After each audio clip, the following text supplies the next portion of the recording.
Pronto, então vamos lá. Boa noite a todos e vamos começar nossa aula do dia de hoje. Então, como vocês sabem, a gente hoje seria para começar aquela sessão 2.3, certo? Mas tem um pedacinho da sessão 2.2, que é aquela parte de estrutura de repetição, que a gente ainda não viu completa, certo? Então, eu quero finalizar esse pedaço de estrutura de repetição, que ele é básico, ele é muito básico, ele é muito útil para o que vem na frente, certo?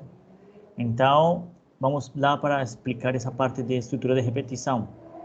Essa estrutura de repetição, só para lembrar vocês, que já foi dada aí nas videoaulas, é aquela estrutura que você faz com que o seu algoritmo ele repita um processo segundo uma condição. Você pode pôr essa condição no início, certo?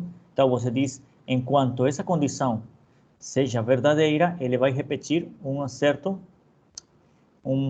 processo, certo? E finaliza quando ela se vira falsa. Ou a outra é que você faz com que sua estrutura de repetição seja ao contrário. Você bota essa condição, essa decisão lá no final. Então, ele começa fazendo uma operação, certo?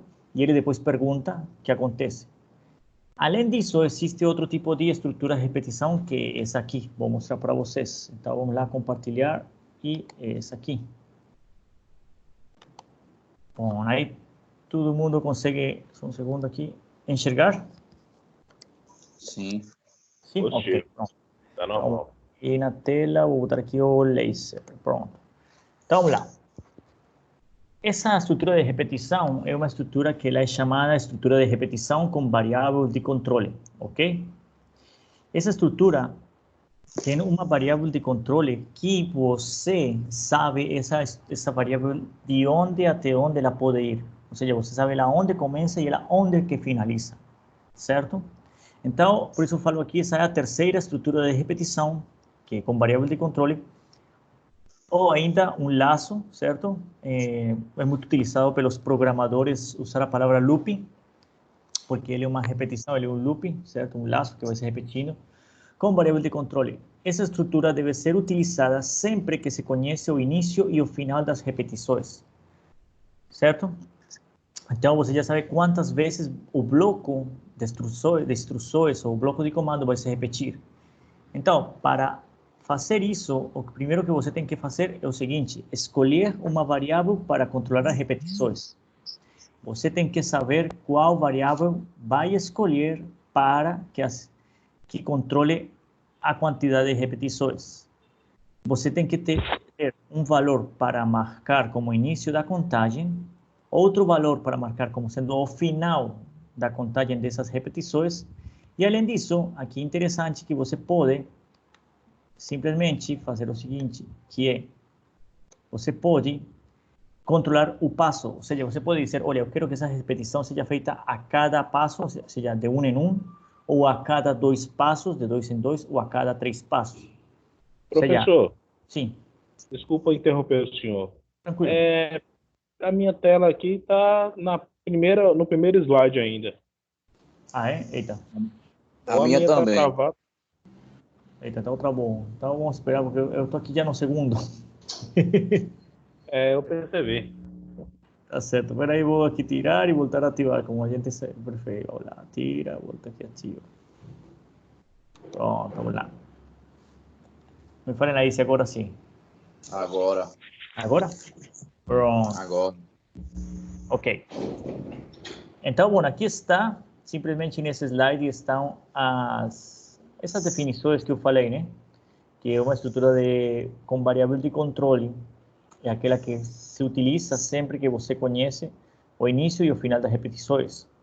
Que se você quer criar uma estrutura com repetição, certo? Com essa variável de controle, então você tem que escolher uma variável para controlar a sua repetição. Vamos supor que você diz que a minha variável é os dias do mês, certo? Eu vou fazer algum programa, algum algoritmo que tenha a ver com os dias do mês. Então, eu já sei que os dias do mês vão do primeiro dia até o dia 31. Então, por isso, dias seria uma boa variável de controle, certo? também eu tenho que ter um valor para marcar como início. Então, se for os dias do mês, o início seria o dia 1. Se for... e também outro valor para marcar como final. Então, o valor seria 30. Por exemplo, um mês de 30 dias. E você pode controlar o passo, podemos controlar o que ocorre nessa contagem. Ou seja, você pode controlar o passo. Você pode dizer, olha, eu quero que esse programa ele trabalhe tipo com uma contagem de dia por dia, tipo todos os dias, ou somente os dias ímpares. Então, você começa no dia 1 e depois pula 2 dias e vai para o dia 3, pula 2 dias, vai para o dia 5, pula 2 dias, vai para o dia 7, e assim por diante.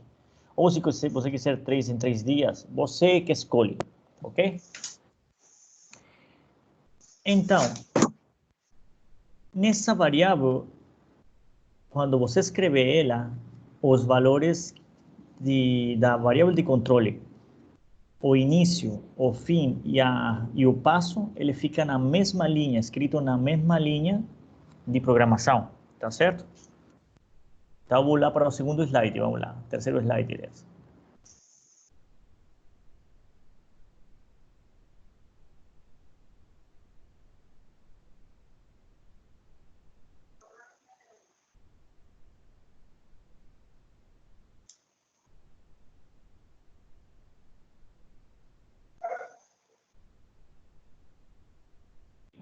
O professor sumiu aí para vocês? Para mim, ele sumiu aqui. Para mim também. Para mim também. Para mim também.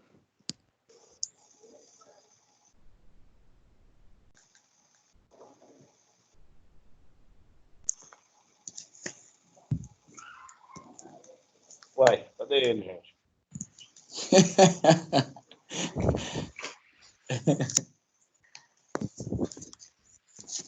Acho que a internet dele deve ter caído. Deve ter caído, exatamente. Não, ele tá mudo. Ele tá na chamada ainda, mas a coisa dele tá Tá mudo. mudo. Ah, alô, oi, tudo bem? Estou aqui. Opa, Oi. Pronto. Ô, a gente pensou que o senhor tinha sido abduzido, viu? Não, não. A gente pensou que tinha ali perdido o professor. A gente já estava preocupada. Pronto, então vamos lá. Foi que aqui sem querer fiz apertar um botão, apertei o botão errado. Vamos lá. Então vamos lá para o terceiro slide, tá ok? Vamos lá. Aí. Dá para enxergar? Sim. Ok, ele diz pseudocódigo, né? Então, vamos lá. Vamos voltar aqui novamente esse ponteiro, o apontador laser. Então, no pseudocódigo, que é o jeito, um dos jeitos de a gente escrever um algoritmo, essa estrutura de repetição eu escrevo do seguinte jeito: eu escrevo para, certo? Ou seja, o programa ele vai fazer para a variável, vamos supor que é aquele dia, né? Então seria para o dia. Ele vai fazer variável de valor inicial, você vai dar o valor inicial até o valor final, e você vai escrever aqui o passo. Você vai falar se o incremento é de 1 em 1, de 2 em 2, certo? E você vai dizer faça, e aqui vai escrever o que você quer que ele faça. E para finalizar, você escreve fim do para, certo? Essa estrutura em C++ é aquela estrutura for, F-O-R, que seria o para do inglês, certo? Então, vamos ver um exemplo simples aqui mesmo, que ele diz o seguinte. Exemplo, a variável escolhida para controlar as repetições será x, nesse exemplo aqui. Ela inicia a execução com o valor de 1 e irá executar por 5 vezes, certo? Pois o valor final de x será 5. E a contagem se dará de 1 em 1, pois o passo escolhido foi 1.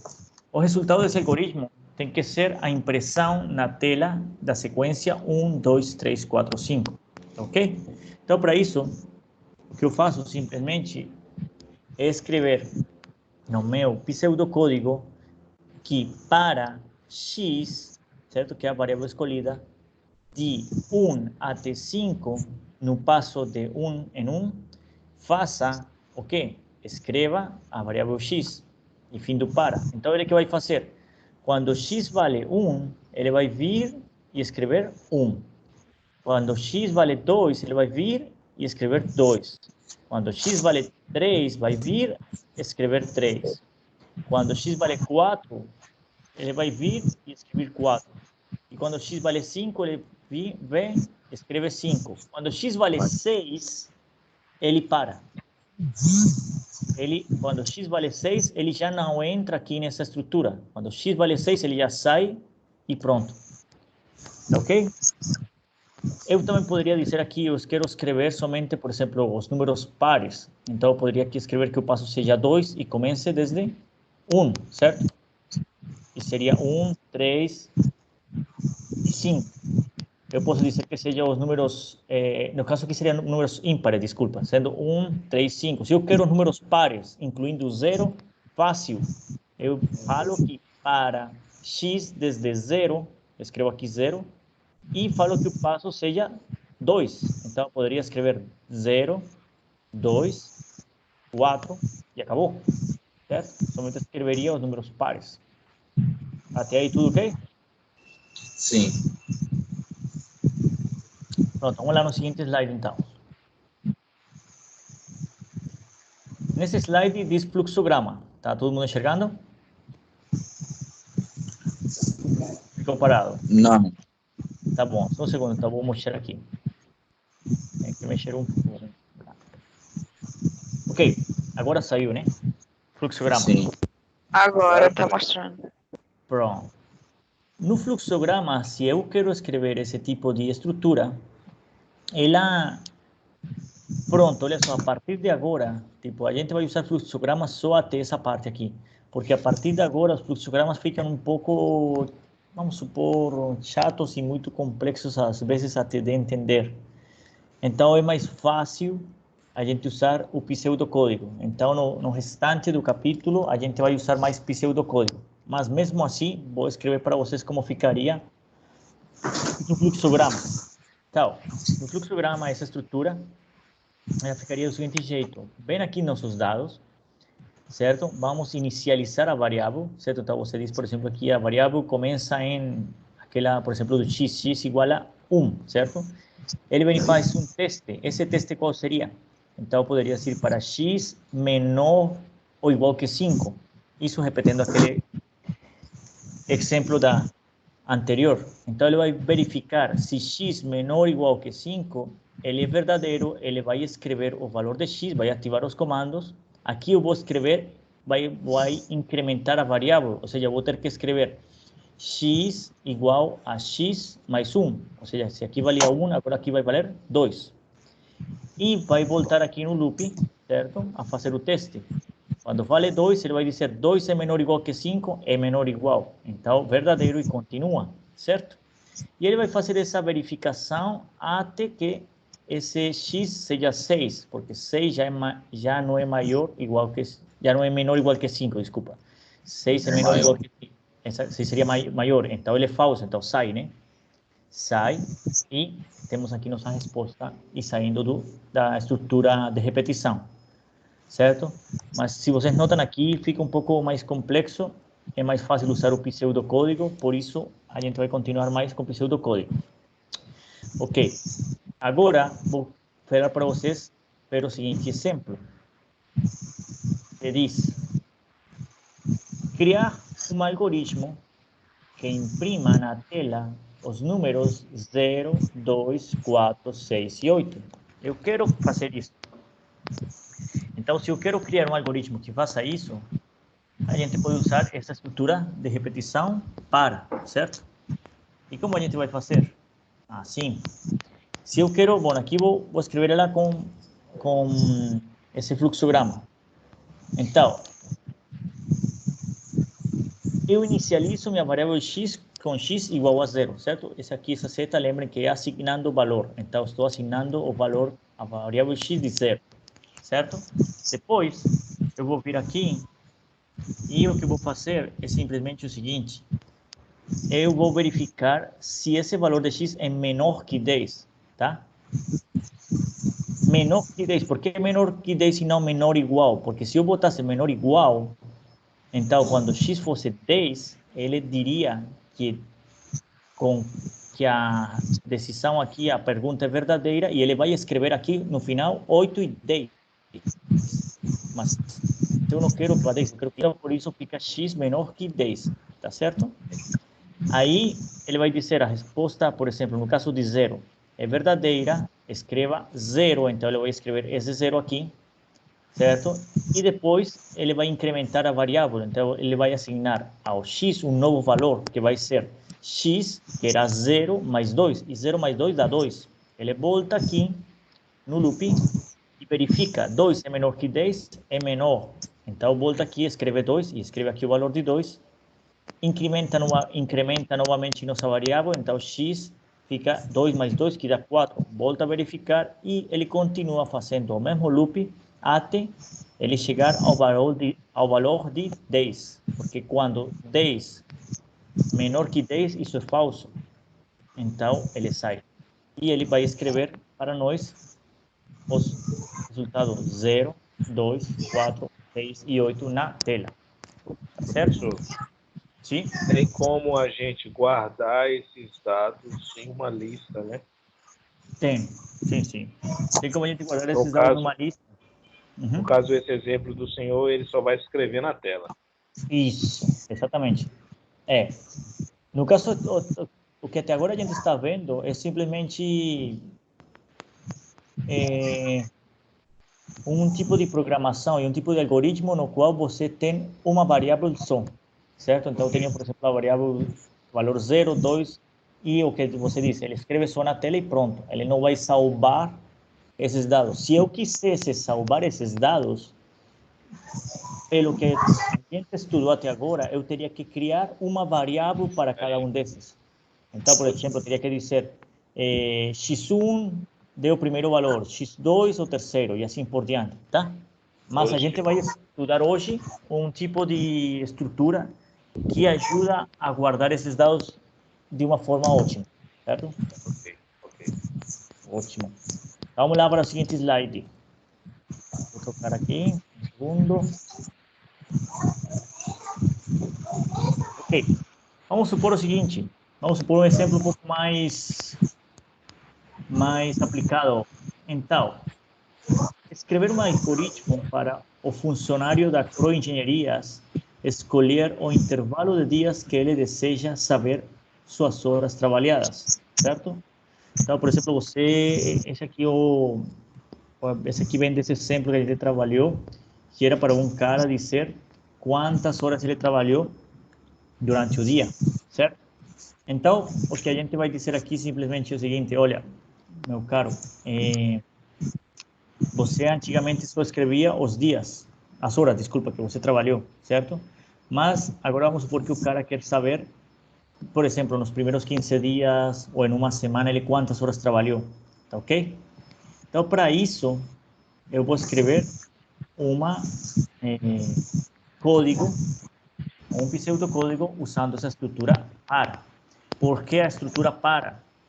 Porque lembre que aqui ele deseja saber as horas trabalhadas num intervalo de dias. Isso quer dizer que o trabalhador ele sabe de onde até onde vai a variável. Ele sabe onde começa e onde termina. E lembre que para a gente usar esse tipo de estrutura, eu tenho que saber de onde até onde vai a variável. Um segundo aqui. Não. Todo mundo está aí na mesma slide, certo? Ok. Então, aqui, na resposta, na primeira linha, simplesmente vem o nome do algoritmo. Então, algoritmo horas trabalhadas, tá certo? Vamos dar início ao algoritmo. Então, segunda linha, início. Terceiro linha, a variáveis. Vamos escrever as variáveis que a gente vai usar. Que variáveis a gente precisa mostrar aqui? Simplesmente a variável hora total, a variável hora e a variável, e essas variáveis vão ser números reais, certo? Porque a hora total, por exemplo, ele pode ter, no final pode ter, por exemplo, 20,5 horas, certo? 20 horas e meia, certo? a variável hora também pode ser um número real, beleza? Agora, tem outras variáveis que são dia, que seria a variável de controle que a gente vai usar.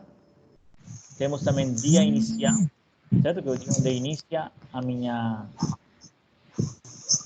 meu controle, o parâmetro de início da minha estrutura para, e o dia final, que é onde ele vai parar, onde ele vai finalizar essa estrutura para, essa estrutura de repetição. E esses aqui são números inteiros, tá ok? Então, depois eu vou dizer para o funcionário na tela que ele escreva, certo? Que ele digite o início do período, certo? Ou seja, que ele me digite para mim qual é o início onde ele quer começar a contar os dias, certo? Por exemplo, ele diz, eu quero começar do dia 2 desse mês, então ele vai escrever aqui do dia 2. Aqui eu vou ler, nesse leia, vou ler o dia do início. Só um segundo, por favor. Ok. Aqui no dia leia, vou ler o dia do início, certo? E depois tenho que escrever uma mensagem na tela para o funcionário digitar o final do período, certo? Aí então eu vou ter que depois pegar e dizer para que o computador leia essa data final que o usuário ou funcionário escreveu. Ok, até aqui são dados e são estruturas que a gente já conhece, né? Que vocês já usaram várias vezes. Aqui, da linha 10 até a linha 14, vem a parte interessante para a gente hoje, que é o assunto da aula. Então, vamos lá. Na estrutura de repetição, eu escreveria para a variável dia. Só um segundo, por favor.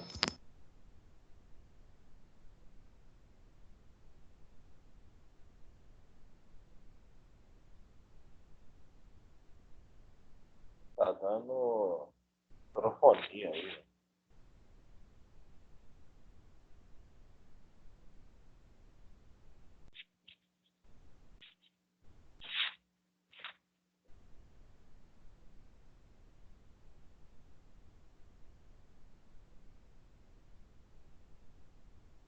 Alô? Oi? Voltei. Porque estava aqui um barulho, mas já voltei. Tava dando microfonia aí. Sim, já. Ok, vamos lá então. Melhorou. Pronto. Então, ok, então estávamos aqui na estrutura para, da linha 10 até a linha 14, né?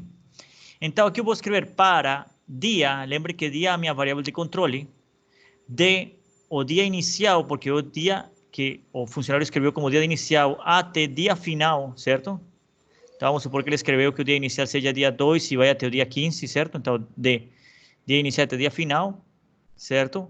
Em passos de quê? Passo de 1.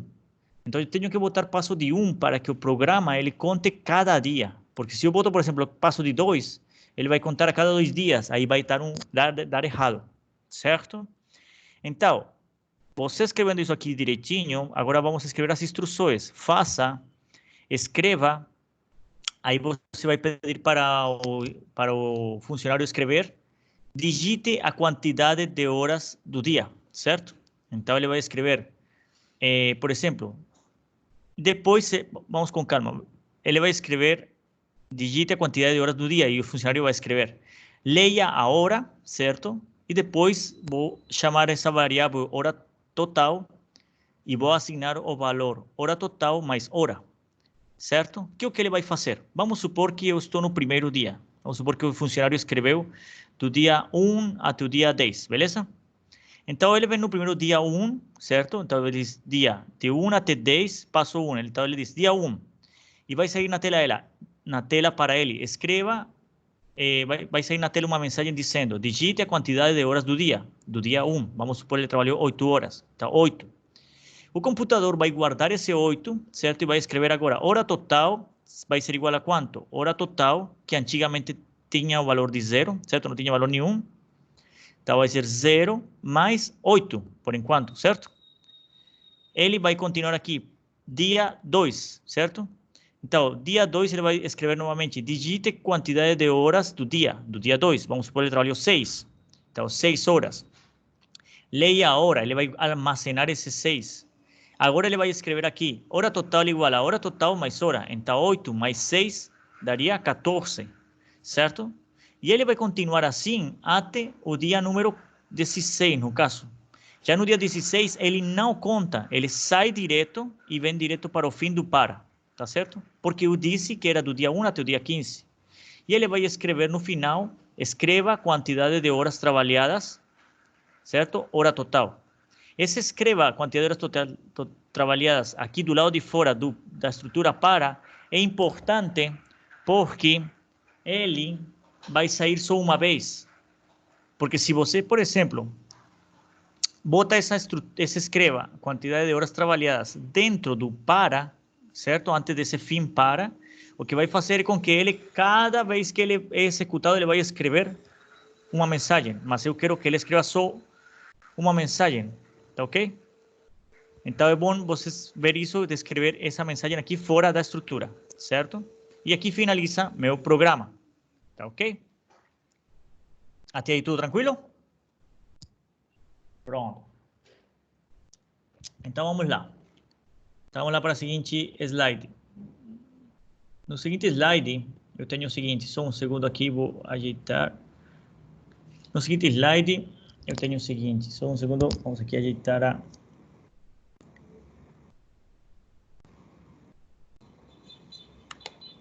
Só um segundo que eu vou ajeitar aqui um pouquinho. Assim. Pronto. Só aqui para que fique melhor o compartilhamento, ok. Eu acho que se eu compartilho aqui fica melhor. Aí está. Pronto. Aí estão vendo vocês conclusões? Sim?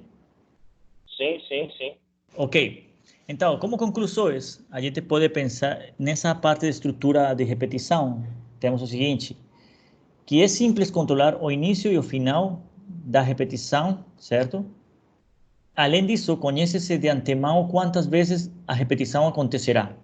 Ou seja, quando você trabalha essa estrutura para, certo? Você tem isso. Você pode controlar elas conhecendo o início e o final, certo? E sabendo quantas vezes vai acontecer a repetição. Outro detalhe importante é o controle sobre o passo. Ou seja, podemos controlar como a variável de controle irá aumentar ou até mesmo diminuir, certo?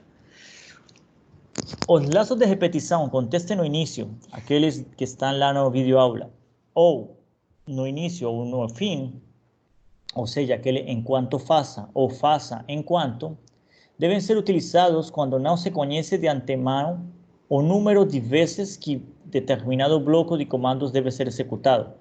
Então, por exemplo, se você está na dúvida de, poxa, eu não sei quantas vezes vou executar esse bloco, então melhor utilize essa outra estrutura enquanto faça e faça enquanto, certo? Que é aquela se e se não, lembra? Ok. As estruturas de repetição com variável de controle devem ser usadas sempre que se sabe quantas repetições serão feitas. Em outras palavras, somente quando se conhece o início e o final das repetições. Tá certo? Então, com essa parte daí, a gente encerraria nossa parte das estruturas de repetição. Tá ok? E tem uma atividade aí que vou, como falei, vou ver como vou postar lá no Ava, certo? Assim bem bonitinha, com uma folha assim de PDF e tal. Quem não tem acesso no Ava, eu envio então para cada um deles aí, mas peço o favor que, por favor, entrem no Ava.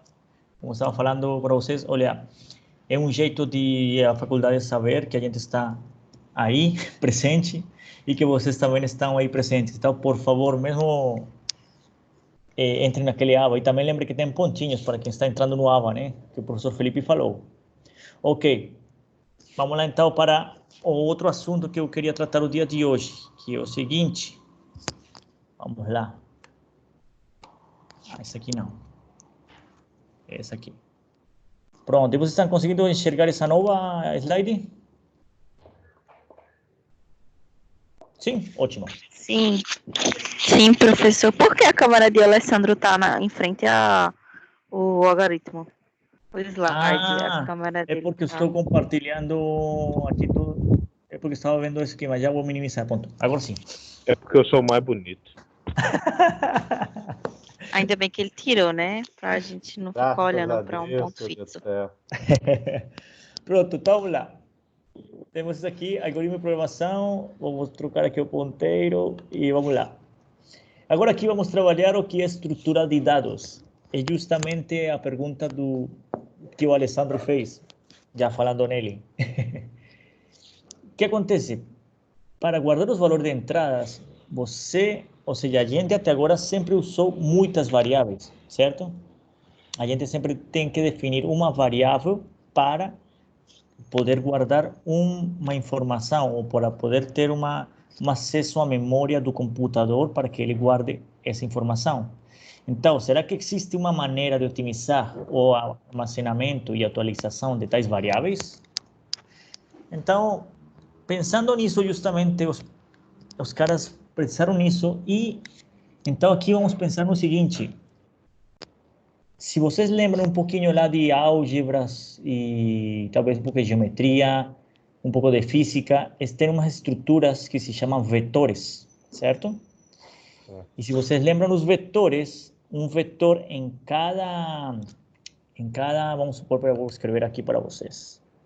Bota aqui uma caneta. Se você vê um vetor, tem o seguinte, vamos supor, tem o vetor B, certo? Aqui o vetor B. E esse vetor B, ele é igual, por exemplo, vamos supor, em 3 dimensões, a 3,1,2, certo? Isso é um vetor, se vocês lembram. E aqui tem uma característica interessante, que é que cada posição, certo? Ela é um valor, cada posição ela é um dado. Então, daí, os programadores pensaram, poxa, e a gente não pode criar uma variável em algoritmos e em programação de computadores que seja como um vetor, que eu tenha, tipo, essa posição aqui fixa, e eu sei que essa posição sempre vai ser 3, essa posição aqui vai ser 1, essa posição aqui vai ser 2, e eu só preciso definir uma variável. O único que muda aqui, se vocês notam, aqui minha variável é o vetor V. O único que muda é a posição, tipo posição em X, posição em Y, posição em Z. Então, olha só, o que eu vou fazer é o seguinte, eles disseram, vamos agrupar todas as entradas do mesmo assunto em uma única variável, ou seja, usando esses vetores, a fim de otimizar o desempenho do sistema. Criar variáveis compostas com uma ou duas dimensões. Então, esse tipo de variável aqui, que esse vetor, ele é chamado de variável composta. Por que composta? Porque ela não é simples como as outras. Nas outras eu só podia dar um valor. Por exemplo, eu podia dizer, olha, aquele dia, ou se consigo escrever, era igual, por exemplo, a 3, certo? Só podia dizer isso, o dia é igual a 3. Aqui eu tenho nessa variável que é v vetor, eu tenho 3 informações. Então, por isso era uma variável composta. E ela tem variáveis em uma dimensão ou em 2 dimensões. Vamos ver o que é isso. Então, aqui estamos no seguinte slide. Dá para ver aí? Variáveis primitivas. Oi? Positivo, professor. Ótimo. Ótimo. Então, as variáveis primitivas são variáveis do tipo inteiro, real, booleana, que estão na memória, certo? Então, essas são as variáveis que a gente estava trabalhando. Essas variáveis que somente podem armazenar um valor de cada vez. Uma variável, um valor, certo? Isso como funcionava no computador. No computador tem uma analogia que diz o seguinte, é como se você tivesse uma casa e nessa casa mora uma família só, certo? Mas essa casa tem o quê? Tem um endereço, tem um CEP e tem toda uma identificação para você saber que essa é sua casa. Então, igualmente no computador, ele que faz? Ele assigna, esse aqui seria já no computador. Na memória do computador, eu falo, olha, minha variável X, que é uma variável primitiva, tem esse endereço no computador. E eu vou dar para ela o valor de 10, certo? Ou seja, aqui vai viver, entre aspas, como se fosse a família 10. Só esse valor. E no endereço de Y, tenho que definir outra variável, vai ter esse valor menos 1, certo? E isso foi o que a gente usou até agora, tá certo? E também usou muito. Então, vamos lá. Já as variáveis compostas, elas são variáveis que são, imaginem como um edifício, tá certo? Além daquela analogia com vetores, vamos pensar como se fosse um edifício. Em um edifício, você tem apenas um endereço, certo? Mas você pode ter várias famílias em cada andar, certo? Já cada família em cada andar, que é cada apartamento, você diferencia por um índice. Esse índice é o número do seu apartamento, mas é um índice já interno, certo? Então, por exemplo, a variável x, vou mostrar aqui para vocês. Eu tenho, aqui estaria meu prédio, certo? Eu tenho aqui 1, 2, 3, 4, 5. Aqui eu poderia ter 5 famílias, certo? Uma em cada andar, certo? Aqui eu vou mostrar como seria no computador. No computador eu tenho essa variável x. E a essa variável x eu posso dar esses 3 valores. Eu posso dizer para ela guardar em memória os 3 dados aqui, certo? Só que essa variável, para guardar desse jeito, eu tenho que especificar que ela vai ser agora uma variável composta e especificar o índice de cada um desses valores, certo? Por exemplo, aqui na variável y, ela também é outro tipo de variável composta que só tem 2 valores, certo?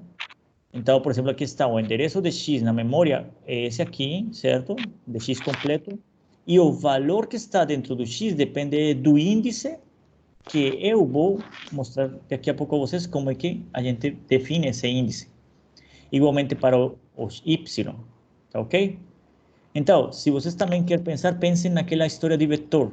Esse aqui seria um vetor com 3 coordenadas, x, y, z, certo? Ou 1, 2, 3. E esse aqui seria outro vetor, só que com 2 coordenadas, certo?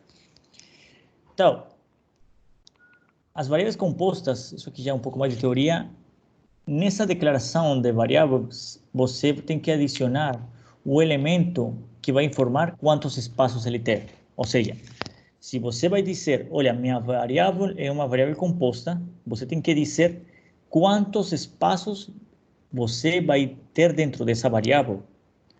É como o vetor. Eu, por exemplo, posso dizer a vocês, vamos somar 2 vetores, certo? Escreva um vetor para mim. Mas se eu não falo para vocês de qual é a dimensão desse vetor, tipo, se esse vetor está no espaço de 2 dimensões, 3 dimensões, 4 dimensões, 5 dimensões, 7 dimensões, se eu não falo para vocês quais são as dimensões que esse vetor tem, com certeza cada um de vocês vai fazer um vetor, por exemplo, em 2 dimensões, outro em 3, e vai variar. Eu preciso dizer a vocês, olha, eu quero que vocês escrevam um vetor em 3 dimensões. E aí vocês vão escrever para mim um vetor em 3 dimensões, x, y, z. Igualmente com o computador, eu preciso dizer quantos espaços eu preciso que tenha essa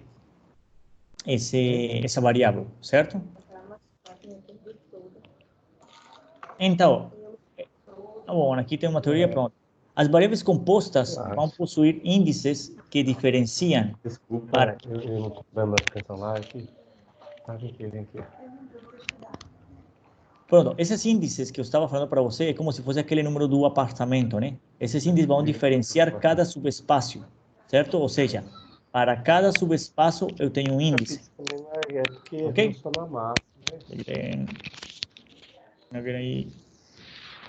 Portanto, uma variável composta possui um endereço na memória e índices para... Dimas, desliga teu microfone quando tu for falar aí com alguém que fica atrapalhando aqui, tá? Desculpa, eu nem percebi que estava ligado, tá? Desculpa. Tranquilo, pronto, vamos lá. Ótimo. Vamos voltar aqui então. Eita, peraí, vou voltar. Que ainda não acaba aqui. Vamos tirar aqui, pronto. Então, e aqui tá. Não, peraí. Não.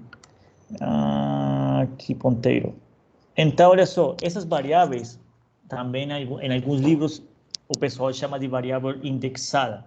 Então, se alguém chama algum dia de você, olha, essa aqui é uma variável indexada, você já sabe que é uma variável composta ou é um vetor, certo?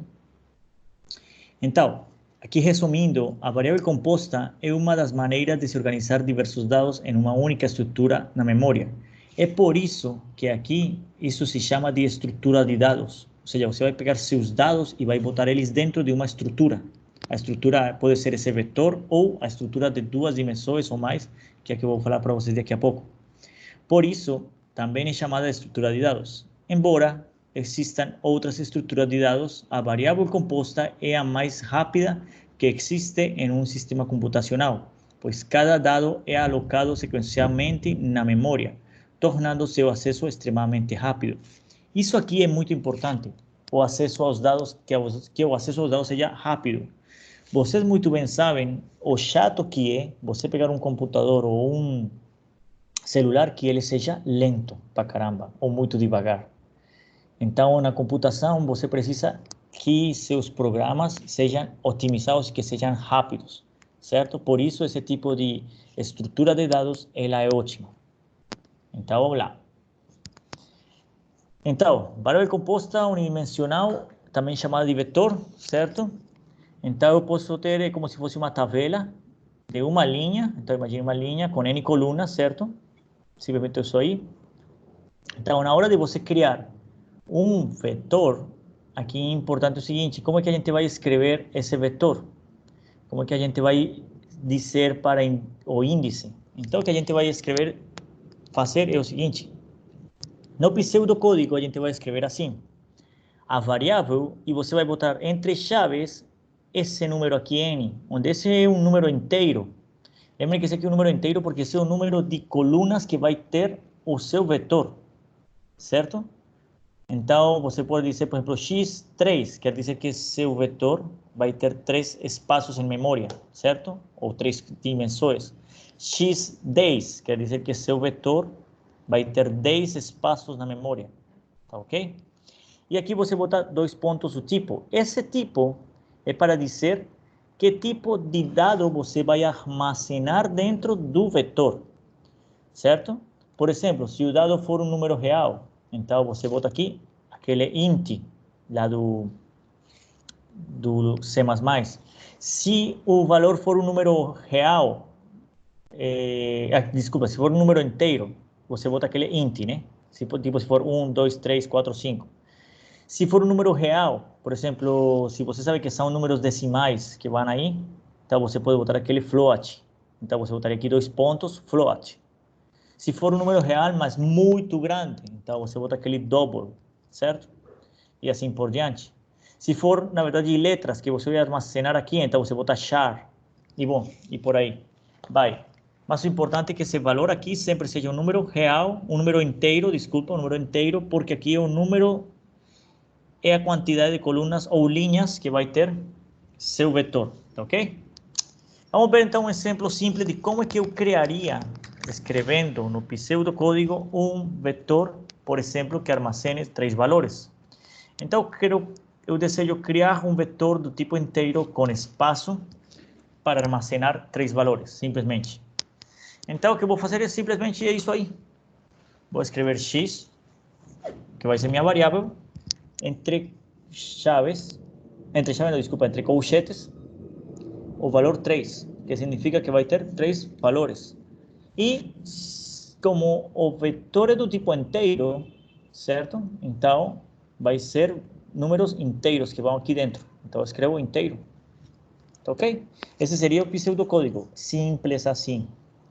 Que é o que o computador vai entender? Que é o que ele vai fazer? O que ele vai fazer é o seguinte: ele vai dizer, olha, eu vou criar um vetor x com 3 espaços. Então, os índices quais são? Os índices estão aqui, o índice 0, 1 e 2. Dentro dele, vou botar valores. Vamos supor que os valores sejam 10, 5 e menos 3. Tá ok? E pronto. Certo? Como é que eu consigo assignar esses valores a cada espaço, a cada subespaço aqui? Como eu consigo dizer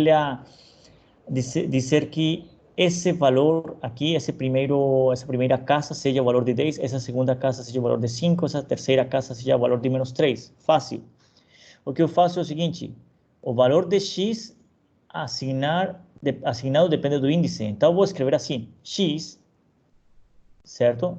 Entre chaves igual, x entre chaves 0 igual 10. Notem a seguinte diferença. Aqui tem 2 pontos, porque eu aqui estou criando o vetor. Aqui é x entre chaves 3. Estou criando um vetor de 3 dimensões, de 3 espaços. Estou dizendo que ele é inteiro. Aqui, eu estou dizendo x entre chaves 0 igual 10. Então, aqui o igual quer dizer que ao subíndice 0 assigne o valor 10. Então, ele escreve 10. X entre chaves 1 igual 5. Então, ele vai escrever nesse subespaço aqui o valor de 5. E x entre chaves 2 vai escrever no espaço. Certo? Aqui também é importante o seguinte, se vocês notam, nos computadores, os índices, eles começam desde 0. Então, sempre eles vão começar de 0, tá ok? Então, lembrem disso. Se você quer preencher a primeira posição do seu vetor, ela começa em 0, tá ok? Então, vamos supor que eu quero o vetor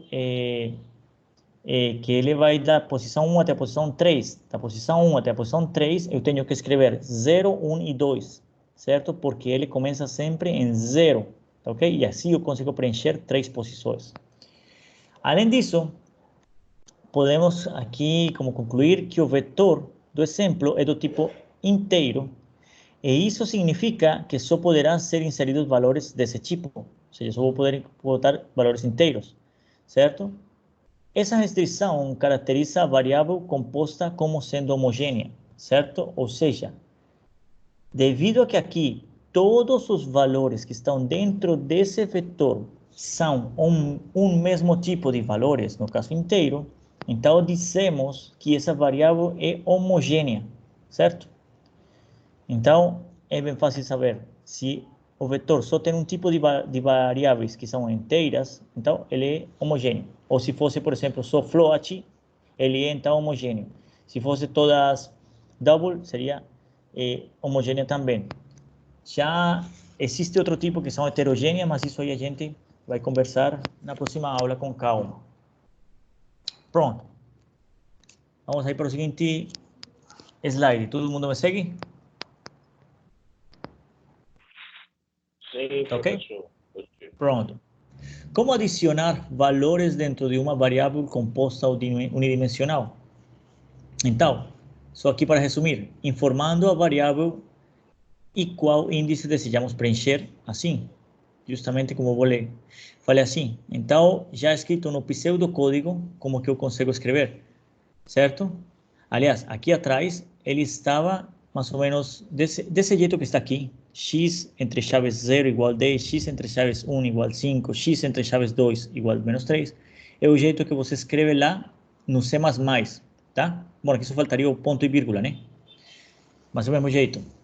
Já, se você vai escrever no pseudocódigo, lembre que no pseudocódigo a gente utiliza essa setinha para dizer que você está asignando esse valor a posição 0 do vetor x, tá ok? Então, daí, podemos fazer um exemplo. Vamos fazer um exemplo simples, onde nesse exemplo temos o seguinte. Vamos supor que eu tenho aqui que utilizar uma variável composta unidimensional para armazenar a quilometragem de cada um dos 15 carros por dia, certo? Vou armazenar por dia. Não na agroengenharias. Ou seja, se vocês lembram, tem um exemplo das últimas aulas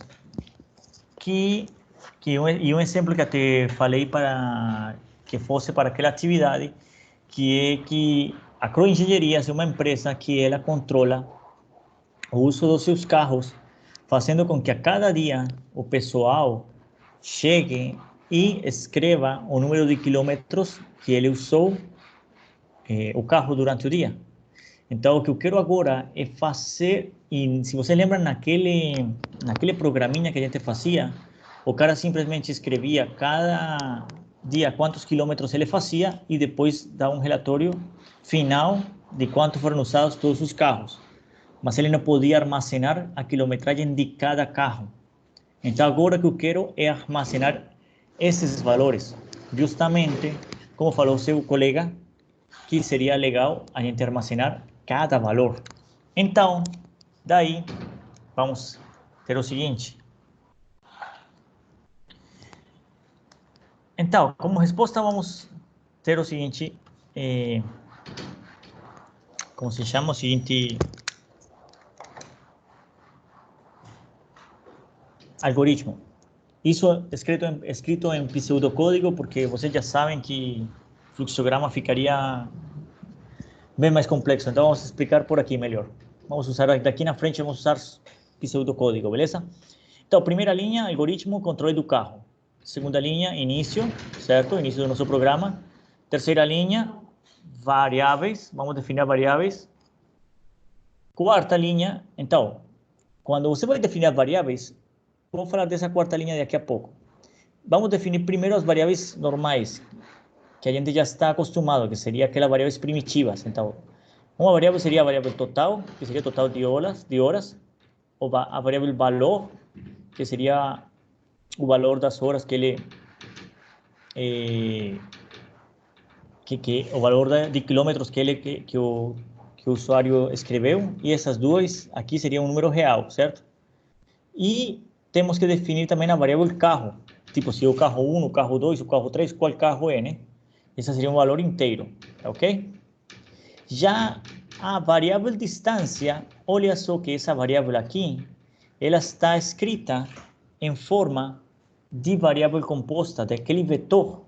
Estou dizendo que distância assigne 15 espaços, certo? Aqui eu estou criando um vetor de 15 espaços. E por que 15 espaços? Porque são 15 carros. Se tivesse 20 carros, então seria a distância 20. E essa distância vai ser um número real, que vai aqui dentro. Por que vai ser um número real? Porque os valores de quilometragem de distância que os usuários vão botar aí são valores reais, certo? Tipo, o cara andou 10,5 quilômetros, 153,3 quilômetros. Então, são valores reais, certo? Então, por isso, ele define desse jeito o vetor. Agora, para começar o preenchimento do vetor, vamos fazer o seguinte. Aqui, eu vou utilizar essa estrutura para. Lembram daquela estrutura que a gente falou antes? Essa estrutura de repetição, ela é usada quando eu conheço o início e o final. Então, aqui, eu sei que essa estrutura, tipo, essa leitura da quilometragem, certo? E a soma dessa quilometragem total vai ser feita para 15 carros. Então, por isso, eu escrevo aqui minha estrutura de repetição do seguinte jeito: para carros de 0 até 14, certo? Por que de 0 até 14? Porque são 14 carros. E por que 0? Porque o cara não começou em 1. Ah, lembrem por quê? Porque quando eu estou assignando os valores lá no meu vetor, eu tenho que ele começa desde o índice 0. É por isso que aqui tem que começar desde 0. Se você começasse aqui de 1 até 15, ele que vai fazer? Ele vai dar o erro ou ele vai fazer o seguinte: ele não vai preencher a primeira posição do seu vetor e, além disso, a posição 15 ele não vai escrever. Por quê? Porque simplesmente esse vetor tem 15 espaços, não tem 16, tá ok? Provavelmente ele dê erro, né, professor? O mais possível exatamente é que ele dê erro. O mais possível é que quando você dê para correr, ele vai ficar com erro, porque ele vai dizer, peraí, você está definindo um vetor de 15 posições e está assignando 16. Está estranho aí. A certo? 15, provavelmente na 15 ele trava, ele dá um erro. Exatamente, A na 15 ele vai A travar. 1 a 14 ele até lê, mas a 15 eu acho que ele trava. Exatamente, isso aí. Então tem que ter cuidado com isso aí. E o passo, ele é de 1, porque ele é de 1 em 1, tipo do carro para ir para o carro 0, carro 1, carro 2, carro 3, carro 4 e assim diante. Então, com isso aqui eu defino como é que eu vou preencher meu vetor de distância. Agora, o que eu vou escrever é o que ele tem que fazer. Então, para isso, aqui estou simplesmente dizendo qual é o índice para cada uma parte do vetor, certo? Agora vamos ver o que ele vai fazer. Escreva, digite a distância percorrida pelo carro. Então, na tela do usuário vai sair uma mensagem dizendo, digite a distância percorrida pelo carro. Então, ele vai escrever, por exemplo, hoje o carro zero percorreu 100 km, ele vai escrever 100. Leia o valor, leia essa variável que se chama valor, ele vai escrever valor 100, certo? Ele vai guardar na memória. Ele vai agora escrever distância carro. Olha só que ele botou aqui distância entre chaves carro. Por que ele botou isso? Porque aqui é onde eu vou botar o índice para preencher meu vetor. Então, se eu estou no carro zero, certo? Então, o carro zero, o cara vai escrever a distância vamos supor que é 100. Então, o carro tem o valor de zero. Então, aqui vem distância zero. Ou seja, a primeira posição do meu vetor, vou asignar o valor de 100, porque aqui diz igual a 100, que seria esse valor daqui, que ele leu. E depois vai fazer total, uma variável que se chama total, vai ser igual a total, certo? Que aliás aqui, bom, aqui ele inicializou total, faltou essa parte de inicializar total com total igual a zero, para ele inicializar, mas tudo bem. Então, total vai ser total, certo? Que seria zero mais a distância do carro. Olha só que aqui, essa distância, ele simplesmente já está pegando o valor do vetor, certo? De pegar a distância do carro zero, seria a distância zero. Então, seria total mais 100, certo? Então, ele escreve isso aí. Depois ele vai para o carro 1. Então, vou fazer carro 1, continua, certo? O cara escreve, por exemplo, 200. Ele lê os 200, escreve agora distância 1, porque o carro é o carro 2, mas na verdade seria aqui no vetor a posição 1, certo? Então, porque ele já preencheu a posição 0, posição 1, certo? Então, valor 200. Então, o total agora vai ser quanto? Vai ser os 100 que já estava, mais os 200 desse vai para 300. E ele vai fazer isso aqui iterativamente, vai repetir o loop até o carro 14, certo? Que na vida real é o carro 15, né? Pronto. Depois disso, ele vai escrever quantidade de quilômetros rodados no dia e o total. Então, ele vai escrever aqui o total de todos os quilômetros que andaram todos os carros, certo? Mas, além disso, eu poderia escrever na tela qual foi a distância percorrida para cada carro. Que é isso que eu quero. Isso que ele quer aqui. Eu quero armazenar a quilometragem de cada um dos 15 carros. Então, além de armazenar, já que armazenou, vamos ver se ele imprime isso. Então, para isso, eu escrevo aqui uma outra estrutura de repetição, que é basicamente a mesma de cima. Se você nota, diz para carro de 0 até 14, passo igual a 1, certo? Faça. Então, aqui o único que eu vou fazer é o seguinte. Escreva distância percorrida pelo carro. E ele vai escrever distância, por exemplo, para o carro 0, vai escrever distância 0. Então, ele vai vir e vai pegar qual foi o valor que ele armazenou aqui, certo? Nessa posição de distância 0, ou seja, naquela posição do vetor, certo? E ele vai então aqui escrever para vocês 15 valores, certo? Que correspondem desde o primeiro valor do vetor, que seria do carro número 1, até o número 15.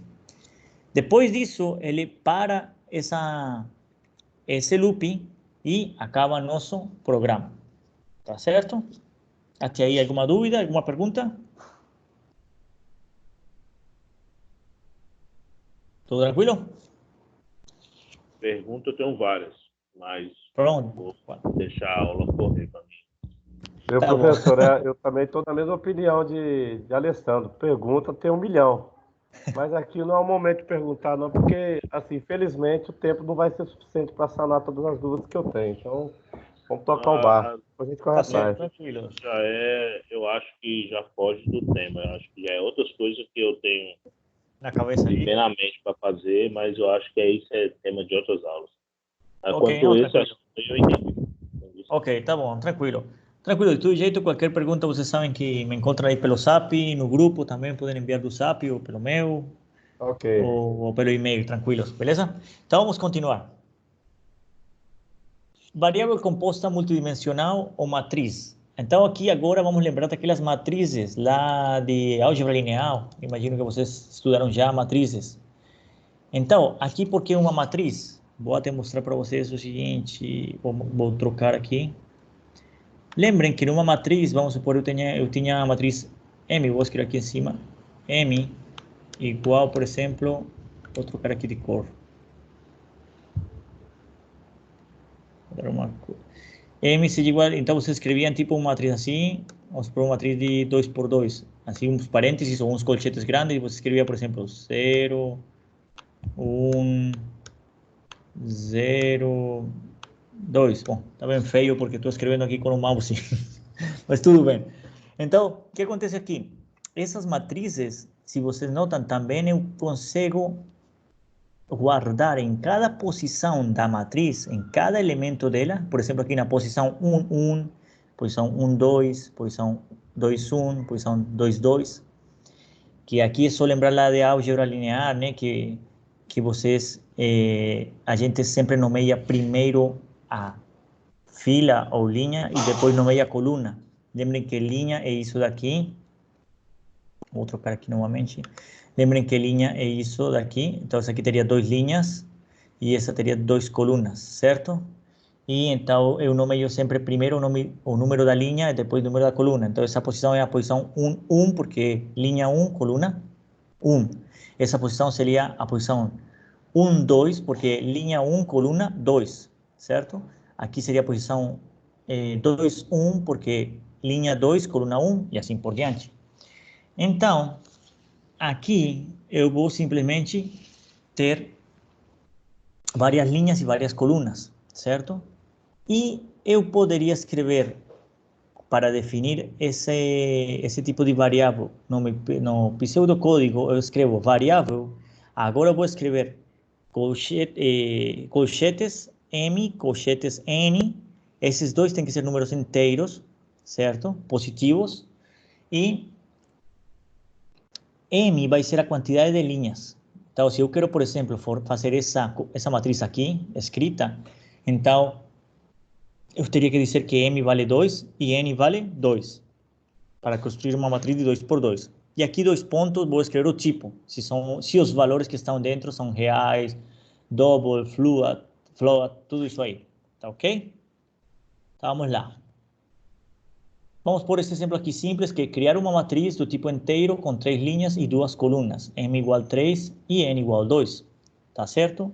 Se eu quero simplesmente criar a matriz, criar os espaços na memória do computador, é bem simples, é somente escrever isso aí. X, 3, 2. 2 pontos, inteiro. Pronto?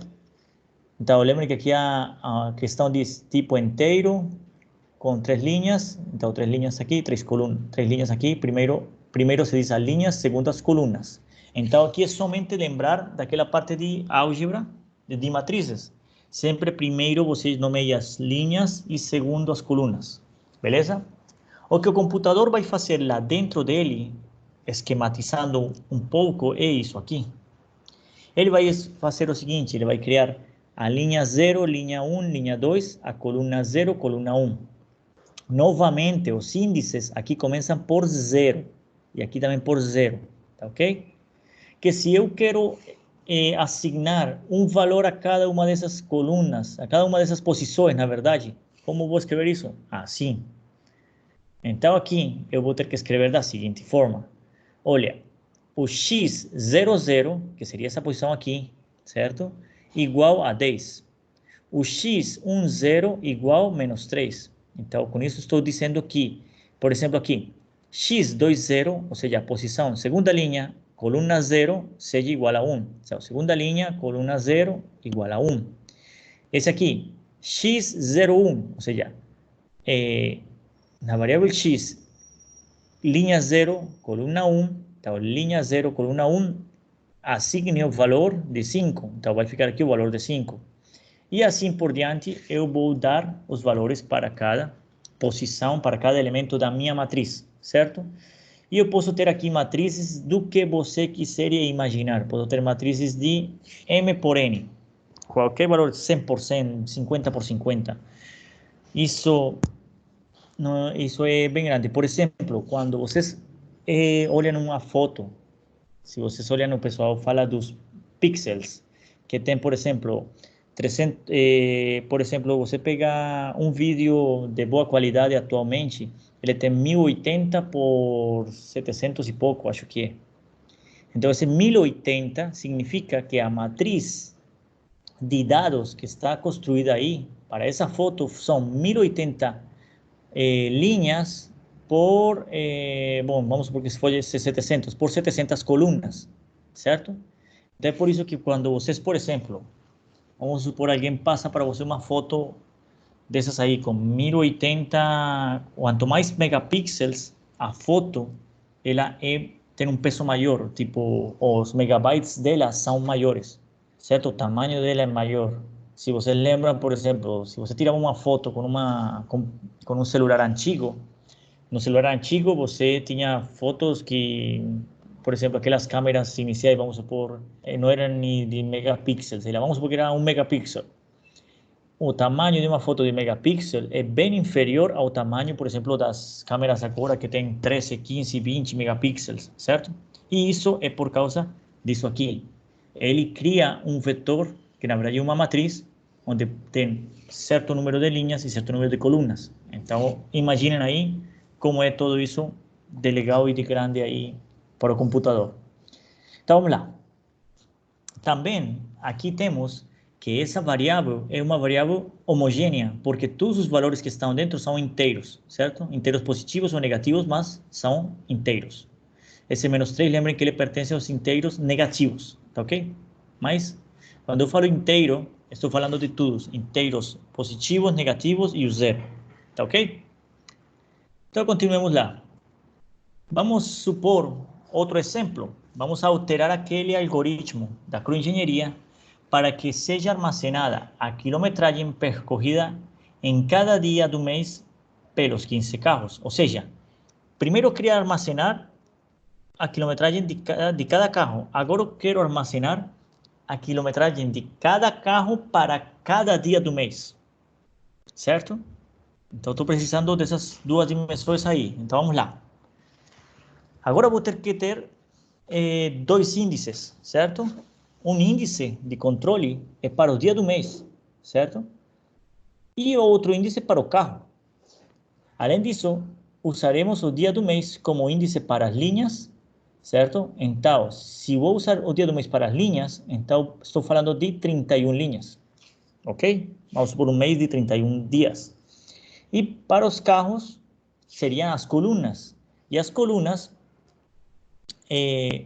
seriam 15 colunas porque são 15 carros. Então, eu posso escrever meu algoritmo da seguinte forma. Eu sei que ele está um pouco pequeno aí. Dá para ver tranquilo para vocês aí? Ou preferem que eu... acho que dá para fazer um zoom aqui, só um segundo. No celular aqui, agora ficou ruim. Agora melhorou. Melhorou? Pronto, eu estou dando vou dar um zoom por partes aí. Então, vamos lá. Temos aqui um algoritmo, certo? Nosso algoritmo primeiro, início, algoritmo controle do carro, beleza? Início, variáveis, certo? As variáveis primitivas continuam iguais, tipo dia e carro inteiro, total, valor real, tudo normal. A única diferença é essa variável aqui, essa de distância, aqui na linha número 4. Na distância, notem que agora eu construí uma matriz, certo? Uma variável composta de duas dimensões, que ela diz que temos 31 linhas e 15 colunas. E os valores vão ser reais, certo? Os valores são real. Tá ok? Então, ele vai criar 31 espaços em linhas e 31 espaços em colunas. Beleza. Vamos agora para o que interessa para a gente, que é como é que a gente preenche essa matriz. Então, para preencher essa matriz, a gente tem que construir esse aqui, que seria... vou botar aqui para cima. Um pouco, pronto. A gente tem que construir essa estrutura de repetição, mas essa estrutura de repetição agora vai aninhada. Quer dizer aninhada? Vai uma dentro da outra. Então, vou explicar com calma como seria, por exemplo, para o primeiro dia e o carro 0, beleza? Então, no primeiro dia, lembre aqui novamente que escreve para dia de 0 até 30. Novamente, por que de 0? Porque os índices de início, os índices para eu guardar nos vetores os valores, então, esses índices começam desde 0, né? Então, como eles começam desde 0, por isso vai desde 0 até 30, passo de 1. E no carro vai de 0 a 14, passo de 1, certo? Então, o que ele vai fazer? Ele diz, olha, para dia 0, de 0 até 30, passo 1, faça. Então, ele vai entrar, ele vai cair nesse loop, certo? Esse loop aqui vai ser o loop das colunas. Então, ele vai preencher primeiro as colunas. Ele vai dizer, faça carro de 0 até 14, passo 1. Então, ele vai preencher, ele vai dizer, olha, quando o carro é o carro 0, certo? Vai escrever, vai enviar essa mensagem aqui, digite a distância percorrida pelo carro, ok? E aí, então, o cara vai digitar novamente, vou salvar o valor dele digitado e vou dizer aqui, distância, note aqui a diferença da variável que vou escrever, distância dia carro. Então, no caso, vou escrever que distância dia seria 0, porque no dia 0, né? 0. Carro, 0, e vai guardar o valor. E vai fazer aqui total, mais distância, certo? Que seria o valor daqui. Beleza. Fim desse para. Mas ele, fim desse aqui, e ele continua aqui dentro. Ele continua ainda aqui dentro dessa estrutura. Porque ele vai agora para quando o carro é o carro 1, certo? E ele vai fazer isso até o carro 14. Ou seja, ele vai preencher dia 0, carro 1, dia 0, carro 2, dia 0, 0, carro 0, dia 0, carro 1, dia 0, carro 2, dia 0, carro 3, dia 0, carro 4, dia 0, carro 5 e assim por diante, até finalizar a linha. Ou seja, ele está preenchendo toda a linha, certo? Para o dia 0. Assim que ele acabou aqui no carro 15, certo? Ele sai e ele volta aqui nesse para que está do lado de fora. E ele agora vai para o dia 1. E ele novamente começa a preencher. Dia 1, carro 0, 1, carro 2, 1 carro 0, 1 carro 1, 1 carro 2, 1 carro 3 e assim por diante até o dia 15. Ele preencheu a segunda linha e volta aqui para o dia 3. E ele continua fazendo isso até o dia 31. Finalmente, ele sai daqui e ele escreve quantidade de quilômetros percorridos no mês e o total. Também eu poderia dizer para ele escrever para mim quanto foi a distância cada dia e cada carro. Se eu quero fazer isso, então eu teria que escrever aqui do lado, assim como a gente aqui, depois desse, teria que escrever uma outra estrutura assim certo? Uma estrutura assim aninhada, onde simplesmente na função faça, eu teria que escrever escreva quantidade de quilômetros por dia para cada carro. E eu escreveria simplesmente que escreva a variável que seria a distância dia carro, certo? Isso seria, por exemplo, aqui no final. Isso para que ele, além de me mostrar o total de quilômetros andados durante todo o mês, ele também me mostre quanto foi a cada dia, a cada carro, o uso de cada carro, certo? Se eu quiser uma tabela mais detalhada. E com isso, finalizaria meu algoritmo. Tá certo? Então, só aqui para especificar, olha só, o que ele faz é isso aqui. Eu te botei aqui esse desenho. Ele primeiro preenche o dia 0 e vai preencher até o 14. Depois dia 1 até o 14. E ele continua assim até o dia 30. Tá certo? Ok. Então, finalizando com isso aí, e já para deixar vocês também descansar um pouco, vou deixar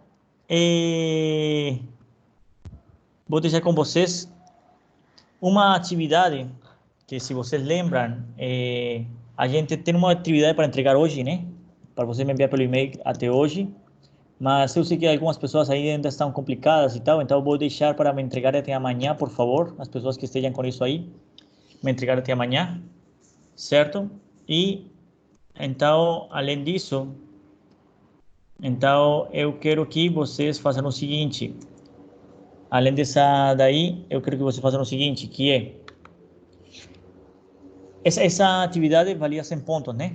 Também tem outras de participação em sala de aula, que eu já di para vocês aí.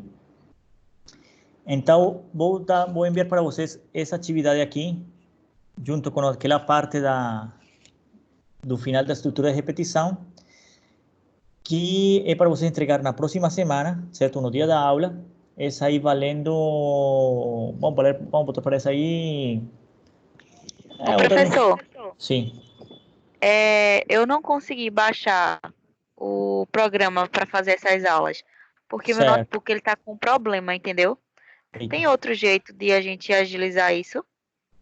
Bom, ele tem um aplicativo também no computador, no celular. Só que no celular ficaria muito...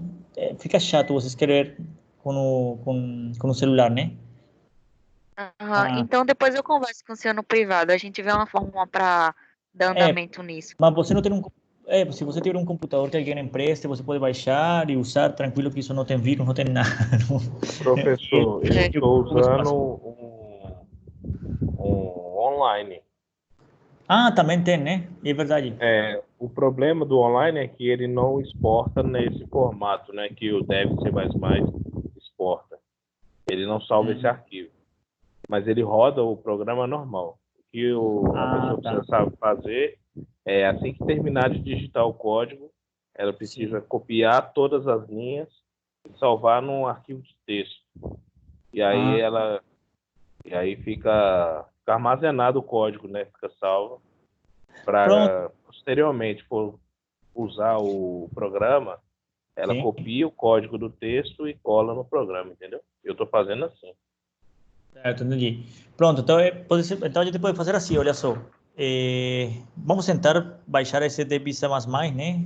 Se não conseguem por aí, pode usar aquele online, e o que vocês poderiam fazer é o seguinte, copia, como disse o colega, copia um código no texto normal, envia para mim, pode ser pelo Word ou pelo bloco de notas, certo? Eu copio e colo aqui no meu C++ e eu boto ele para rodar. Se ele rodou, beleza. Se não, aí já não sei. Aí então, eu vou fazer o seguinte. Então, a atividade é simples. Vocês vão fazer o seguinte, vão pesquisar que comandos são usados em C++ para criar esses vetores e matrizes, que, aliás, já te falei aqui várias coisas, certo? E vocês vão fazer o mesmo que vocês fizeram na atividade anterior, que é pegar os exemplos que eu falei aqui, esses exemplos que falei, sendo exemplo que aí estão como algoritmos, certo? Como pseudocódigo, e passar para linguagem C++ e mostrar que está rodando o programa normal, certo? Eu vou dar para essa atividade, vou dar vou dar uns 400 pontos por isso aí, certo? E depois, vou ver se eu crio aqui uma lista de exercícios assim bem legal, com calma, com aqueles exercícios que estão no livro texto, umas questões simples por aí, pego de cada unidade, só para fazer tipo como uma revisãozinha, que vocês resolvam esses exercícios valendo os 200 pontos restantes. Certo? Ok.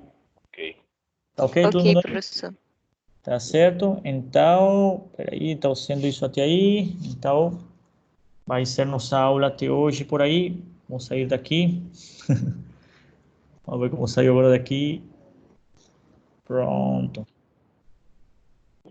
Tchau, professor. Pronto, meus caros, então, peraí, vou parar de compartilhar aqui. Pronto, meus caros, então, até a próxima aula. Muito obrigado aí pela atenção prestada. Até. A aula fica aí no link no AVA, que a gente vai botar, né? Nessa sessão 2.3, vou botar ela, certo? Então, se alguém quer dar uma olhada e tudo isso aí, fica aí a aula, e para as pessoas que não conseguiram se logar hoje.